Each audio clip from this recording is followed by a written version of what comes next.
আসসালামু আলাইকুম গাইস, দেশ এবং দেশের বাইরে যে যেখান থেকে আমার ভিডিওটা দেখছেন আশা করি সবাই ভালো আছেন, সুস্থ আছেন। পরিবার নিয়ে আলহামদুলিল্লাহ আমিও বেশ ভালো আছি।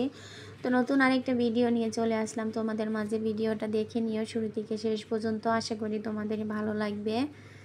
তো আমি সারাদিন যা যা করি খাই ওগুলাই তোমাদের সাথে শেয়ার করি। ওগুলার থেকেই তোমাদের কিছু হয়তো শেখার আছে বা জানার আছে, এই আর কি। আমি অনেকের ভিডিও দেখি, শিখি, জানি আর কি। তো ভাইয়ারা আপুরা আমার চ্যানেলটা সাবস্ক্রাইব করবে, লাইক কমেন্ট শেয়ার করবে, আমার পাশে থাকবে। আর যারা এখনও সাবস্ক্রাইব করে দাও নাই প্লিজ আমার চ্যানেলটা একটু সাবস্ক্রাইব করে দিও, আমার পাশে থেকো। আর যারা সাবস্ক্রাইব করে পাশে থেকেছ তাদেরকে অসংখ্য ধন্যবাদ আমার পাশে থাকার জন্য। এভাবেই আমার পাশে থেকো। তোমরা পাশে না থাকলে আমি আমার স্বপ্নে এগিয়ে যেতে পারবো না। তো সবারই একটা স্বপ্ন থাকে একটা কাজের লক্ষণের দিকে আর কি। তো ভিন্নভাবে রান্নাটা আজকে বসিয়েছি জানো তো। টমেটোটা আগে তেলের মধ্যে ভেজে নিয়েছি পেঁয়াজের সাথে, তারপরে এখন আবার হলুদ মরিচটা দিয়ে দিলাম। আর জানো তো আমি একটা ভাজি প্রতিদিনই করি, ওরা খায় আর না খায় আমি আর কি খাই। আমার মাছ তরকারি তেমন একটা ভালো লাগে না, তো ওদের জন্য প্রতিদিনই রান্না করতে হয়। বিশেষ করে তোমাদের ভাইয়া তো একদম মাছ ছাড়া খেতে পারে না। ও যেদিন মাছ রান্না করি না সেদিন ওর খেতে অনেকটা কষ্ট হয়। ভাত দিয়েই ঠিকই 2 লকমা খাইয়ে আবার প্লেটের মধ্যে ভাত রাইখা ওইটা যাই আর কি, আরও সমস্যা। তো ইদানিং গ্যাস থাকে না দেখে আর কি রান্নাটা মাছ বেশি করে নিয়ে আসে।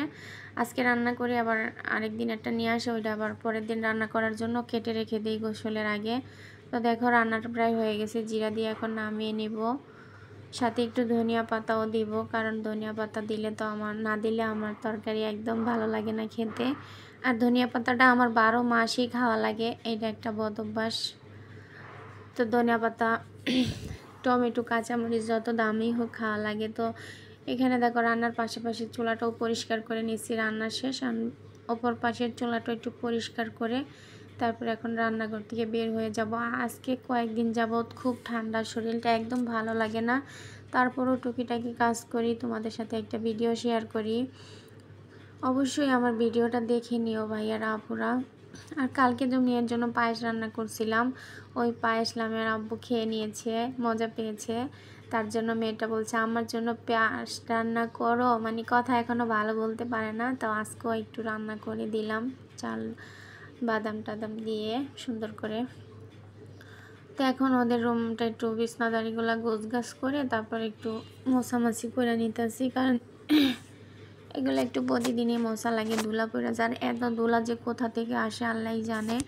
দেখা যায় যখন বাসায় না থাকি, রুম একদম আটকানো থাকে, তখনও আয়সা দেখি একদম ধুলায় সাদা হয়ে থাকে, আল্লাহই জানে। আবার যখন বাসায় থাকি তখন তো প্রতিদিন পরিষ্কার করি, তেমন একটা বোঝা যায় না। দেখো আজকে এই জানালার গ্লাসগুলো একটু, সেদিন তো সাবান পানি দিয়ে মাজছিলাম, তো অনেক কষ্ট হয় সাবান পানি দিয়ে মাজতে। তো দেখি এখন এই একটা ব্রাশ নিয়ে আসছে তোমাদের ভাইয়া, তো এটা দিয়ে একটু দেখি মুইসা কেমন লাগে। আর আমার না এগুলা দিয়ে মুছতে তেমন একটা শান্তি পাই না, যাতে মনে হয় আমার কেমন পরিষ্কার হয়নি আর কি। তো আমার রুমটা একটু ঝাড়ঝুড় দিয়ে টিয়ে, তো ওদিনের ভিডিও তো দেখছিলাম, তো 2টা রুম ঝাড়ছিলাম। তো এই রুমটাই বাকি ছিল আর পাখির ঘরটা, তো এই রুমগুলো আজকে একটু ঝেড়ে নিলাম আর কি।